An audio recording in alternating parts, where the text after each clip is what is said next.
Delighted to see so many of our students, faculty, and friends here with us this afternoon. And I am Doris Batiste, and I will be giving the opening remarks. Provost McHale, UVI faculty, students, staff, administrators, guests, members of our panel, good evening. March, as you all know, is proclaimed as National Women's History Month, which is a celebration of women's contribution in history, culture, and society. The United States has observed it annually since 1987. The 2013 national theme is Women Inspiring Innovation through Imagination, celebrating women in science, technology, engineering, and mathematics. Tonight we are pleased to recognize and pay tribute to two of our former administrators, Dr. Everinr, President Emeritus, and Dr. Gwen Marie Molinar, who both have degrees in the sciences. We are celebrating UVI History Month. This is the UVI third annual Women's History Leadership Forum.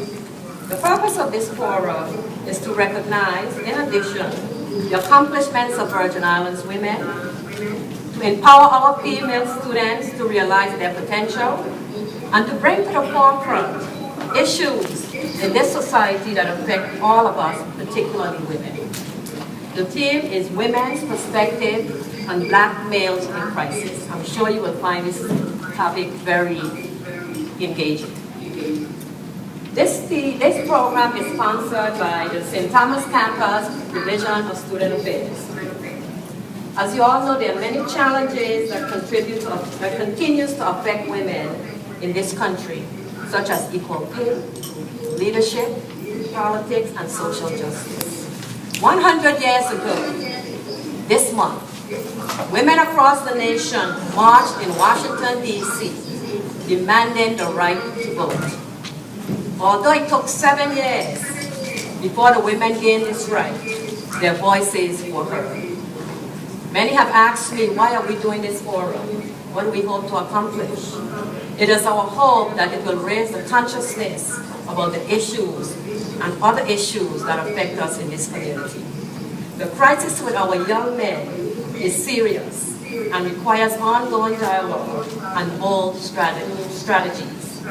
When our black men are in crisis, so are our children, daughters, mothers, sisters, aunts, and grandmothers. Ladies, gentlemen, silence is unaffordable. We want women to use their voices to create awareness and change. As you know, Rosa Parks' voice was heard. Queen Mary's voice was heard. Harriet Todman and Bertha Shelter voices were heard. And we all have benefited. We have assembled a panel of 4 influential women to discuss this issue. These women have all been in the forefront of trying to make a difference in our community. I hope you will find this forum both stimulating and informative. Thank you very much.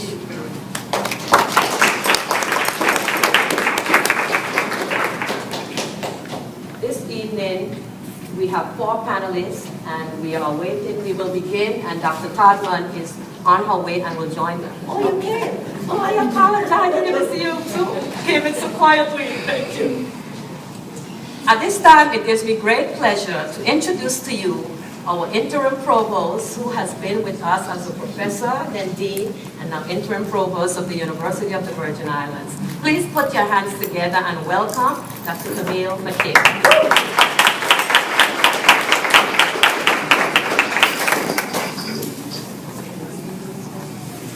Good evening, all. It's really great to be in this room with so many of you today. And I recognize our guests. I know a number of you have met one for the first time, but I've known the other 3 for quite some time, and I'm sure we're going to hear some interesting perspectives on black males in crisis. Here at the University of the Virgin Islands, we are quite aware of the crisis and the fact that there's crisis in our community. We see it every day as we walk around, and it's great to see all the women on campus, but it's disheartening at the numbers of males there are on campus. And so we are not very far away from recognizing the crisis that our males go through. I worked with Ms. Burke for the past 2 summers with 50 plus 50, 100 wonderful black males. And these black males were targeted for being retained. I'm sorry, there's an echo as you hear it. So if I'm off. But anyways, they were targeted for being retained in 7th grade. And the Department of Education, the Virgin Islands Department of Education, approached the university and said, what can we do? And we worked together, and we worked with these young men, young brothers of promise, for 5 weeks. The first summer, 5 weeks, the second summer, two different sets. And it's really heartwarming to hear from Ms. Burke what happens to those boys as they head back to school in the fall, in the 8th grade, many of whom are successful, some of whom are on the honor roll. And so we know that as an institution, as a community, as black women, as any woman, as any man in this community, we can make a difference in the lives of these young men. And so I am really honored to be here to hear what you have to say. I'm honored to be here to hear the questions. And I'm just so excited that the University of the Virgin Islands is hosting this forum. And thank you, Dr. Batiste, for the opportunity to bring you welcome. On behalf of the University of the Virgin Islands, I will not take any more time because I think we need to dive right into this topic. But please, listen up, let your voices be heard, and welcome to the university. Thank you, Dr. McHale. St. John, I'd like to ask if you could mute your equipment on St. John. We're getting a feedback on St. Thomas. We have students on the St. John Academic Center that's connected with us. I'd like to recognize a few individuals in the audience.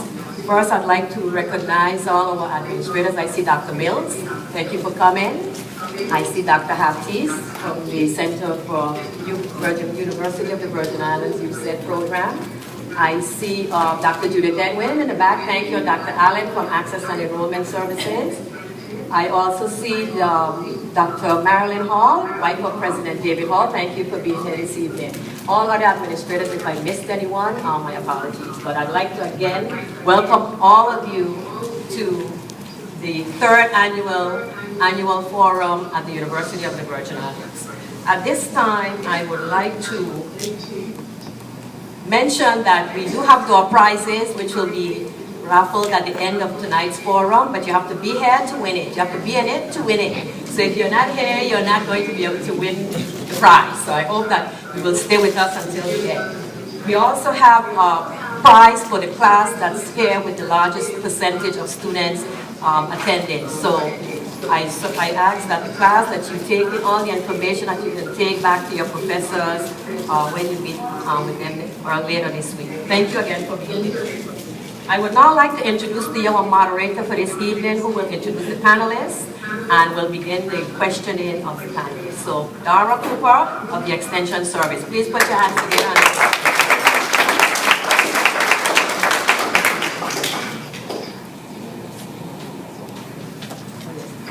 Dara just reminded me that I need to introduce, I'm supposed to introduce all of the members of the planning group, and I'd like to recognize our St. Thomas Counseling Supervisor, Dahlia Stradaran. Please stand, Mr. Stradaran.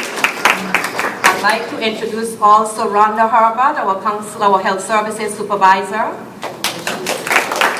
Shade Charles, our student employee and student affairs. Shade, please stand. She's in the back working. Mary Myers, our student employment officer. She must be outside there. She is Mary Myers. Thank you. And Dara Cooper, who is not a student affairs employee, but has been a friend of student affairs and has been working very diligently with us. Dara, thank you for being here.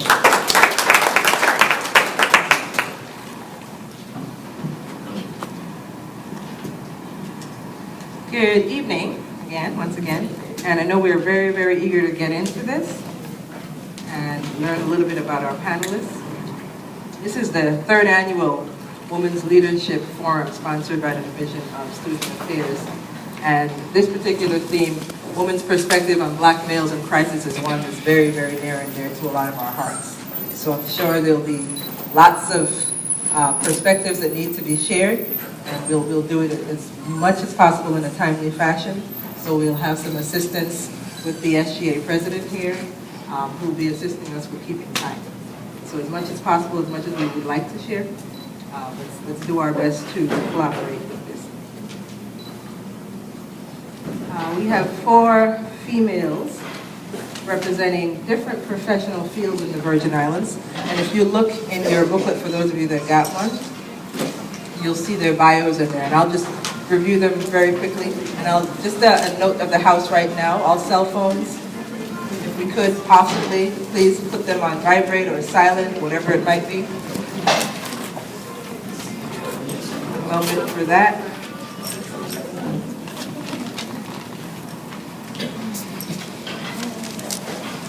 And in no particular order, other than in how they're listed and how they're seated, I'll just read through a little bit of their bios. I don't think everyone has actually the inner part of the booklet. So, first we have for education, Ms. Cira Burke.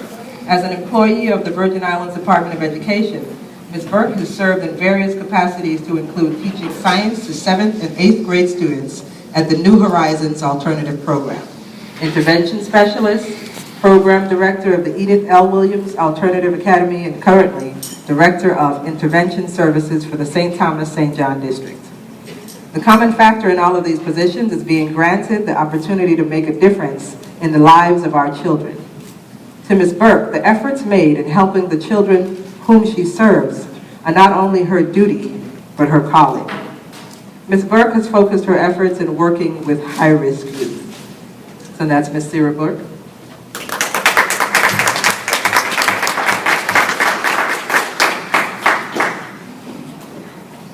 And sitting right next to Ms. Cira Burke is Pastor Hazell, Pastor Everinr Hazell.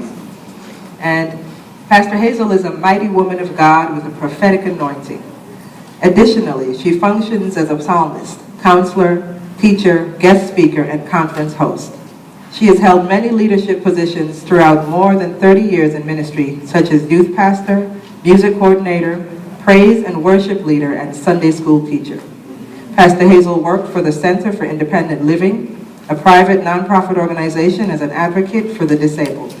She assisted her clients by helping them obtain resources and services which allowed them to live independently.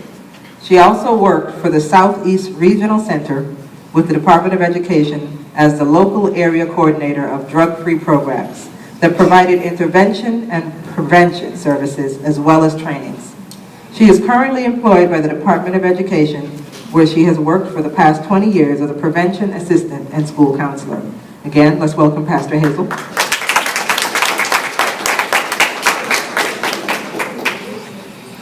Next we have Judge Deborah Smith Watlington. Prior to her appointment as judge in 2012, Deborah Smith Watlington worked as a law clerk for the presiding judge of the Territorial Court of the Virgin Islands, then served as legal counsel for the Virgin Islands Housing Authority before her promotion to Chief of Staff to the Executive Director of that agency.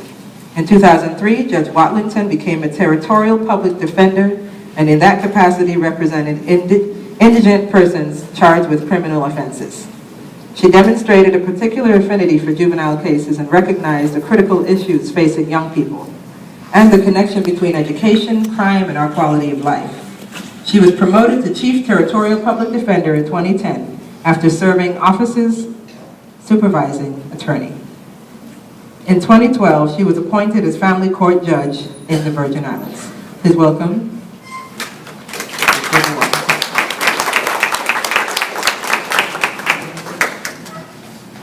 And Dr. Patricia Todman. Dr. Patricia Todman is a professor in psychology at the University of the Virgin Islands and past chair of graduate program, College of Liberal Arts and Social Sciences. Her work is focused on the development of psychology within the university and within the community. She's presided over the implementation of the Masters in Psychology program initiated in 2010-2011 academic year. This long-awaited program intends to expand the capacity of psychologists able to provide services in the territory. Dr. Todman's research has focused on HIV/AIDS in the VI and the chronicling of the development of psychology and mental health services in the territory. A member of the American Psychology Association since 1988, she is also a founding member of the Association of Virgin Islands Psychologists. She has served on the Virgin Islands Board of Psychology Examiners from 1997 to 2011. Please welcome Dr. Patricia Todman.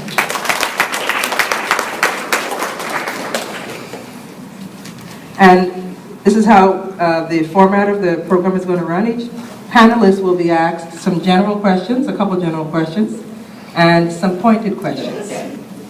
You'll then have the chance to entertain questions from the audience and give a wrap-up statement towards the end. First, we're going to go ahead to the general questions.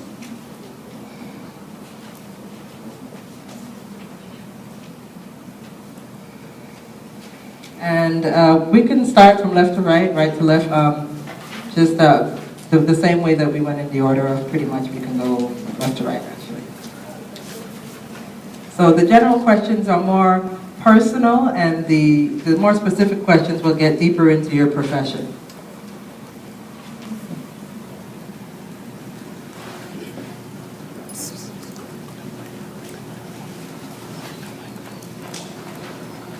And I'm just going to ask if you'd like to make a few words, if you'd like to make any brief comments prior to the general questions. Anyone?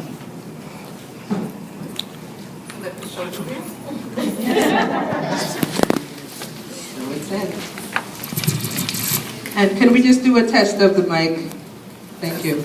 Yeah. Testing, 1, 2. Testing. Testing. Thank you. So the first general question, it goes to all, as I mentioned.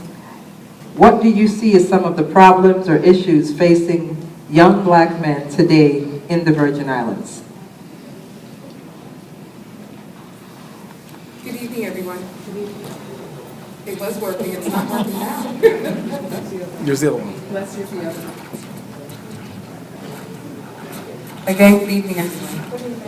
When I was posed with the question in terms of what are some of the issues that are plaguing our black men today in the Virgin Islands, the first and foremost idea that came to mind was the loss or the lack of identity of self. And the reason why I say that is that our children get bombarded with all these images in terms of what a black man should be that are not realistic. When we talk about the media and the media's influences on the upbringing of our children, they have a tendency of losing the sight of who they really are. Pass that one out.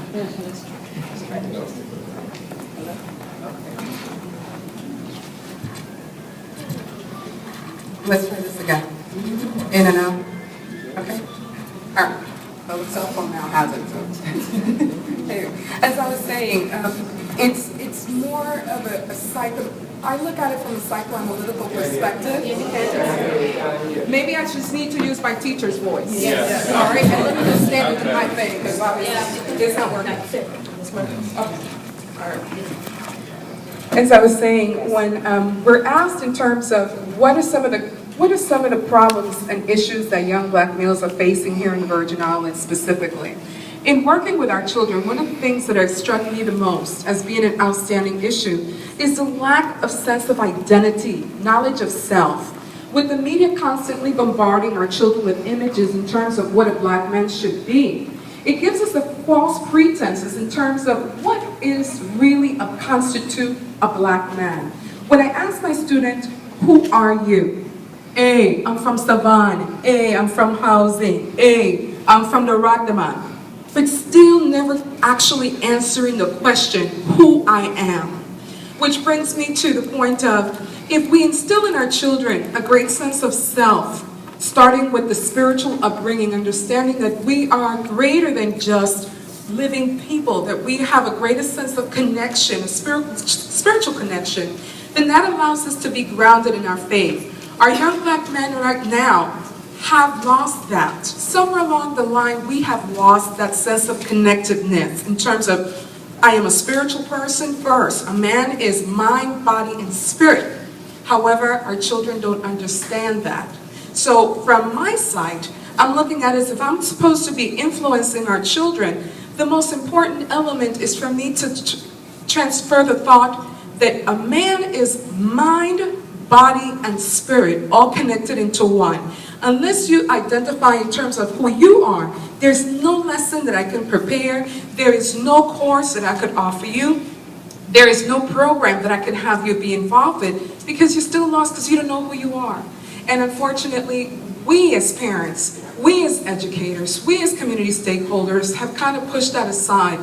Again, with allowing the media to raise our children, many children turn around and just are raised by the TV. So the media images that they see, gangster images, that's who they identify as being. The bad man in the corner street, that's who they identify themselves as being. Instead of looking at themselves and saying, you know what, I am so different, I am so unique, I am uniquely made. God made me for a purpose. I know who I am a child of God first. Secondly, I am here to fulfill a purpose. I am mind, body, and spirit, and therefore I'm going to feed my mind with an education, I'm going to feed my spirit with the Word of God, and I'm going to take care of my body by staying drug-free. Unfortunately, we need to do more so that our black men could really get an essence and true sense of identity. Where do you come from? It doesn't make a difference where the bull dropped us off. We all know, or at least we should know where we come from. Thank you. Thank you, Ms. Burke. And for a while there, I kept on wondering, why is she talking about spirituality? She's taking my points.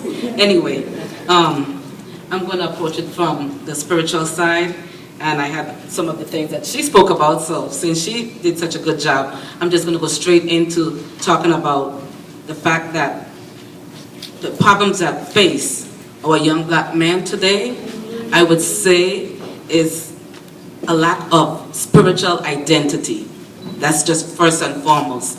I'm also a counselor, as I was told, and I do a little survey with my students, and one of the questions is to just answer, to finish the statement, I put church, and they're just supposed to put whatever they want to put.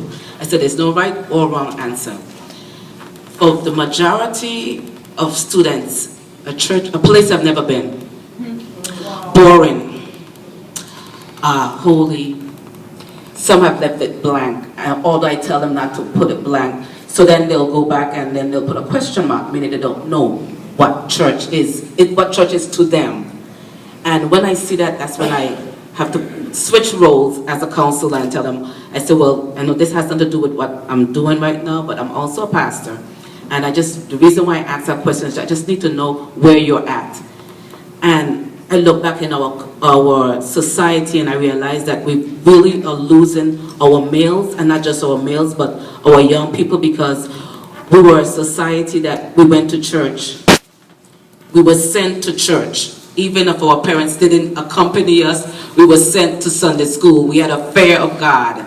And by going to church, we learn faith principles, spiritual principles, to love others just as Christ loved you.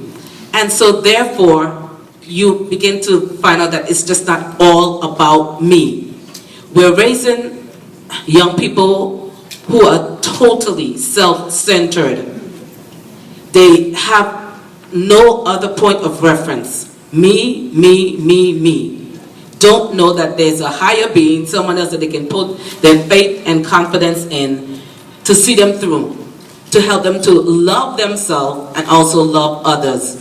And that's why I think we can see so many gang violence and all the other violence, because they don't know themselves. And if they don't know themselves, then they will quickly hurt you or me because they don't know themselves.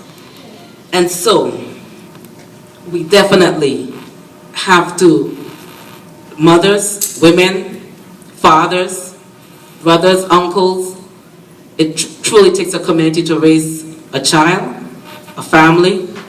We have to bring back that sense of faith, spirituality to our young people so that they don't lose it, because they're what we have. I mean, without them, where will we be? So it's a connectiveness, as Ms. Burke just said. We have to instill in them to realize that it's not just only about them.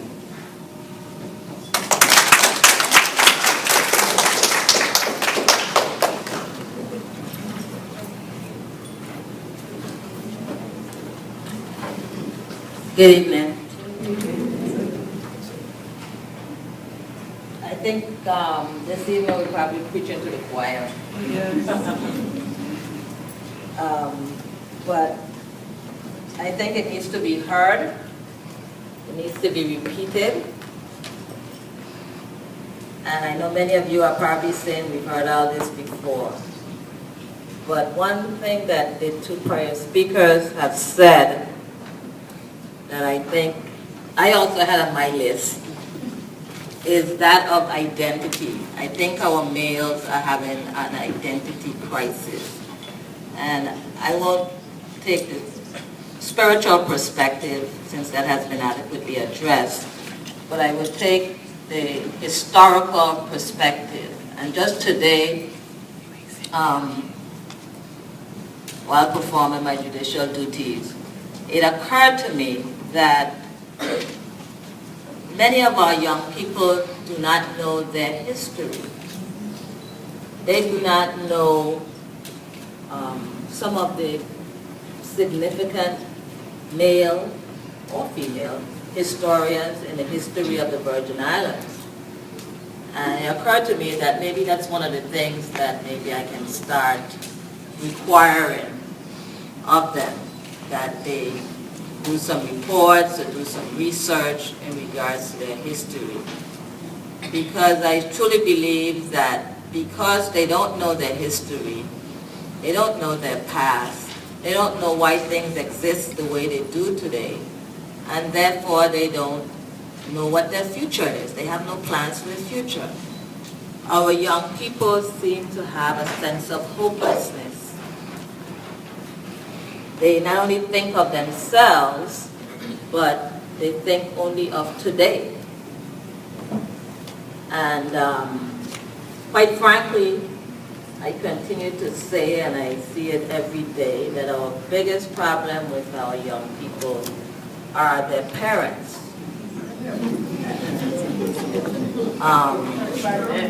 Parents are not in a position to guide them and be positive role models for them. Unfortunately, many of them don't have the education. And so we must continue, at least to work with those students from an early age, from their early childhood education. It must begin. In fact, it must begin from conception. You know, when I used to sing to my children before they were born, and I think it helps. I didn't know the time before. But I believe we have to begin to work and be a part of our children's lives from early. We can't wait till they enter the juvenile justice system. At that stage, it's almost too late. And I say almost because we always have to keep hope alive. So we have to continue to work with them. But our young people, our males, need positive role figures, and they need committed people in their lives for the long haul. You know, we can't just say, don't do drugs, you have to go to school. We have to be there with them. We have to give them the resources that they need to succeed, because I believe that they all can with the proper support and resources, and we have to take them to the finish line. We can't abandon them, and I think that's a lot of that has happened over the years. Fathers have become sperm donors and have gone about their way and have dropped them by the wayside. Parents start to be parents in the early stages, and as the children get older, they abandon them. You have to be in it for the long haul, and you have to be committed, and I think that's what we need. Thank you.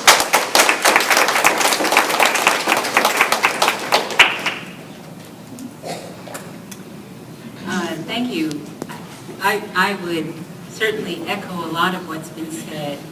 I think that having a historical perspective is extremely important, that the crisis that we find ourselves in as a society and as a community didn't just happen. It's been developing, I think, for at least a couple of generations. And so we have to look back at what are the socioeconomic and psychological causes of, that crisis in development. And I think that a couple of things that have been mentioned are really important in this. One is the lack of strong family foundations for a lot of our young people who are often being parented by people who also themselves did not have a strong family foundation. And so this goes back really at least 2 generations where you have young people being raised by parents who really don't have a good idea about what good parenting is. And I think that that's a structural loss in society. The other thing that I would like to point to is that young people learn from our example about what's important, what are the valuable things that we as a society think are important for you to achieve. And so, and I said by example, right? So they're looking at how do we as adults spend our time and our resources and our money. And we have to look at ourselves and think about what are we spending time and value on. What's important for young men, especially when you have a lack of close models for them to look at. What do they look at? They look at what's out there in the media. What are the public images of what manhood is? And having a lot of money, being a powerful person, being feared or respected by other people, those are the things that are important to young people. But we don't show them the optimal pathways to get to those things. So what do they reach out for? They reach out for them in any way that's available to them to get those things. So my question is how do we sort of turn ourselves around as a society, relearn what it means to be involved, adults, or including parents, obviously, but as adults in our community in terms of raising people. How do we see people as individuals? Do we make clear our expectations for success? Do we teach them about what are acceptable and appropriate means for reaching that success? And what are unacceptable ways? Do we commit ourselves for the long haul, make that commitment of time and resources to young people and to enable them to succeed in society? Thank you.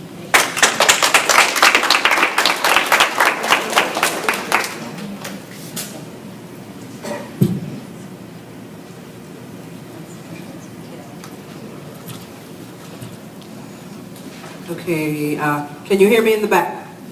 Yeah. All right. I'll hold on to this mic and let them use that one since it seems to be more trusty. And thank you all for sharing your perspectives on what some of the issues and problems are with what our young black males are facing here in the Virgin Islands today. Before we move on to the second general question, I just want to welcome anyone else that has stepped in between then. And also, we neglected to properly highlight our current SGA president, Ms. Kimberly Smith. So she should stand and be recognized. Good afternoon, everyone.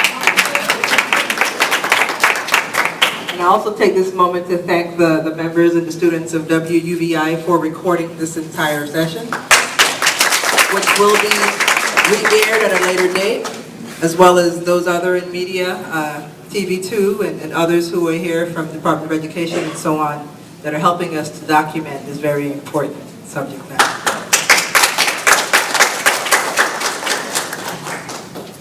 And on to our next question. Why is it from your perspective, that women are so silent on this issue, and why should our voices be heard? Personally, you can add on to this. What role should women play when it comes to this subject matter? And we can start from this side this time and go that way. Why should women be involved? Why should women be involved? Why should women care? Well, clearly women are involved, whether they want to be or not. And the question is really, how are women involved, and how can we change how we're involved in a more, to be more productive, to help to avoid some of the problems. And I guess I want to start by sort of, you know, what I perceive from especially young womenhood, where young women are afraid that if they don't sort of give whatever it is that's demanded of them to the young men, they won't have a man, right? Their concern is there are not enough men to go around, there's this scarcity, and you know, they're not wrong when you look around and you see the ratio. And so, in the interest of being competitive, young women often feel like they've just gotta put out, do whatever, they've got to, you know, be the most attractive alternative. And I think that this sends exactly the wrong message, which says that women don't value themselves enough and what they have to offer enough to make it something worth fighting for and something worth striving for. And the message that young men get then is that women are exchangeable and interchangeable and disposable. And, you know, when, you know, this one isn't giving you what you want, you just move on to the next, because there's always going to be a next, right? And so you have young women who, you know, decide to have children long before they're ready to have children because they think the child will attach the guy to them. And you have the mothers of these young men condoning, you know, this very early parenthood without responsibility by taking responsibility for these children who are produced by their young people. So I think that women first need to, and there'll be other people who talk about, you know, the spiritual issues of this, but women need to value themselves as people and as individuals, and to set very high standards for what they are willing to put up with, what they're willing to live with. What kind of man do they want in their life? Mothers need to do this for their sons, so that their sons learn to respect women, and young women need to learn to do this for themselves. I think that's one of the key issues.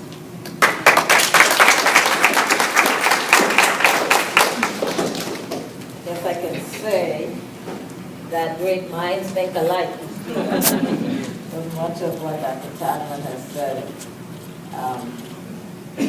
I intended to say as well. I would add that women perhaps are silent because they are tired. They are busy working hard to provide for their families. So by the time they get home, they are tired. They're tired going to school and hearing the same complaints about their sons. And they get so tired that they give up and they withdraw their children out of school. And it's unfortunate.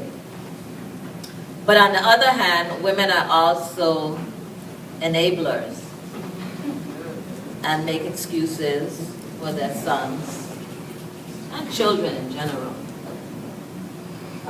So I think that it's important that women demand more of their sons and demand more of the men in their lives. Similar to what Dr. Todman said, women need to respect themselves and be strong enough.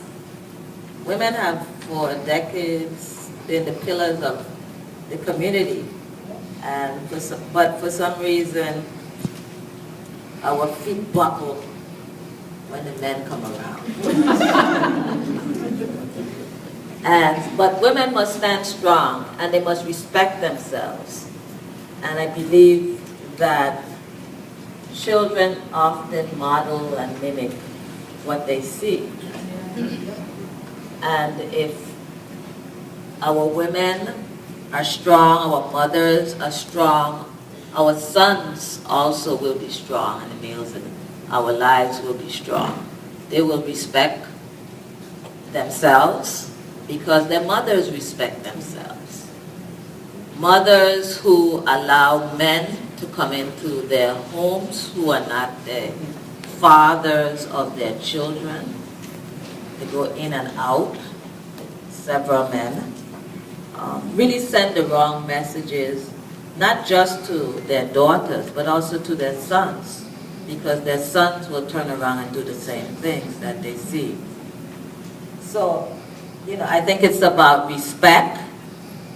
I think women must be strong enough to demand more and be strong enough to provide tough love. Oftentimes we hear our police officers or our governor urge the community to assist the police and respond. Oftentimes we know, mothers and parents know of the crimes that their children are committing, and they fail to report their children. But in the long run, it turns around and bite them hard. So it's important for tough love to be given to our children and to our males. And we women are strong and have to continue to be strong in this community and demand more and respect ourselves so that our children will respect themselves and others. So I don't think that women really are silent. I just think that in some cases they're just very tired.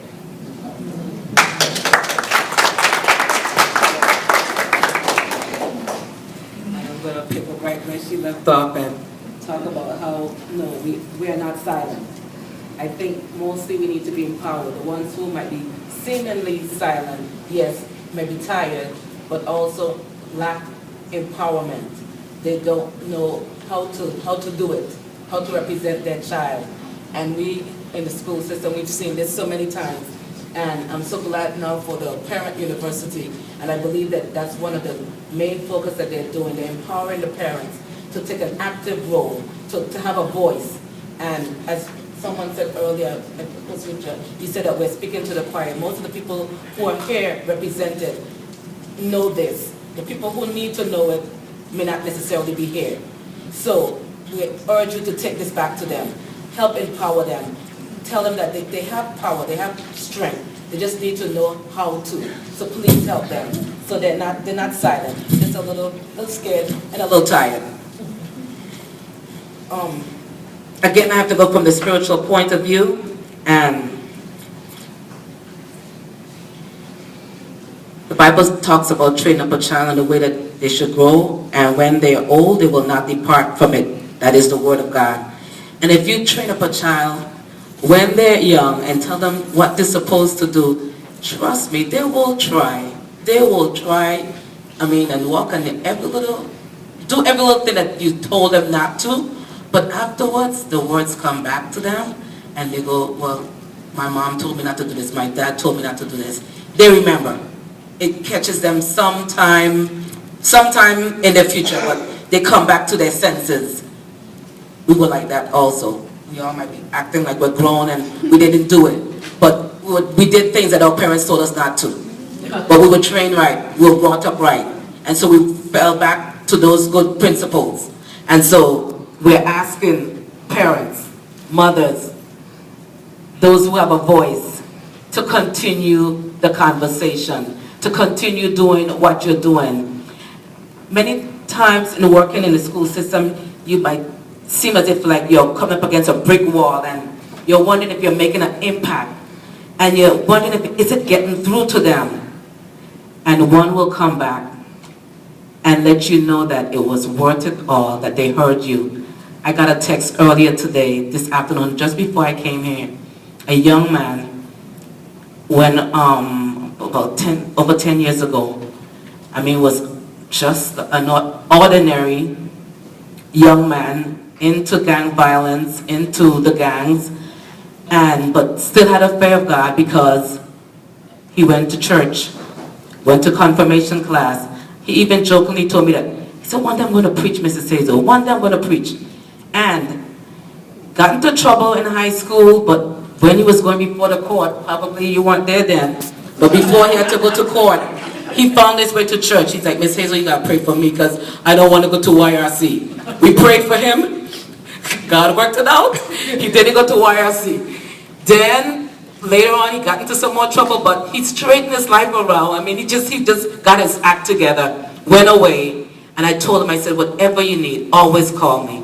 He was about ready to graduate, and he didn't have money for even shoes or to get his clothes together. And I'm like, I can't make to the graduation, but I got you. Sent him the money, he was able to graduate. Now this young man is finished with college, and the other day he had a little problem with his girlfriend. She was really, really sick.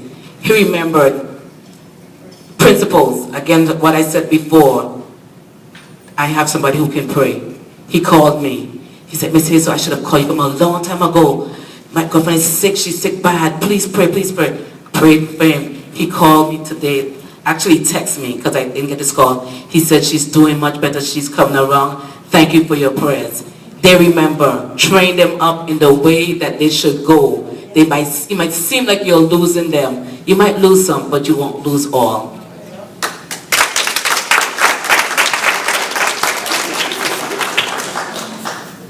Good evening again. In order for me to answer this question, I really had to do some personal introspection because I believe I can't be sitting on this panel and be hypocritical and not internalize the question for myself. So what I came up with was really just the concept that one of the reasons why I believe that we women stay silent is out of a great sense of shame and guilt. And it's because we directly or indirectly have contributed to these problems. We have made choices which have resulted in broken homes, having children exposed to violence, and live fearing that we will never have enough to provide for our children's daily needs. Many of us continue to revisit and relive the vicious cycles that our grandmothers, our mothers have put us into, again affecting generations over generations over generations. So as I reviewed the question in my mind, I said, okay, so if we continue to prolong this problem, what can I possibly do personally to change this situation? I said to myself, Cira, you have to do the following. You have to take off your superwoman cape, pretending that you have everything on lock, and really take a good look at yourself and the women that you surround yourself with. There's a saying that you are as good as the company that you keep. So let's take a look at that. Who do I really surround myself with that influence children? Who do I really surround myself with that can make a difference in creating policies to make impact on the lives of children? Who do I preach to make a difference in the lives of the individuals who we're talking about today? What have you done today to make something different of what's taking place in our community? I said to myself, well, in order for me to do that, I have to learn forgiveness. Forgiveness first for the mistakes that my ancestors have made, which have perpetrated this problem and repeated the cycle. The mistakes that my grandmother made, the mistakes that my mother made that I grew up watching, and the mistakes that I've made that have subsequently impacted the lives of the children that I gave birth to. When you stop and you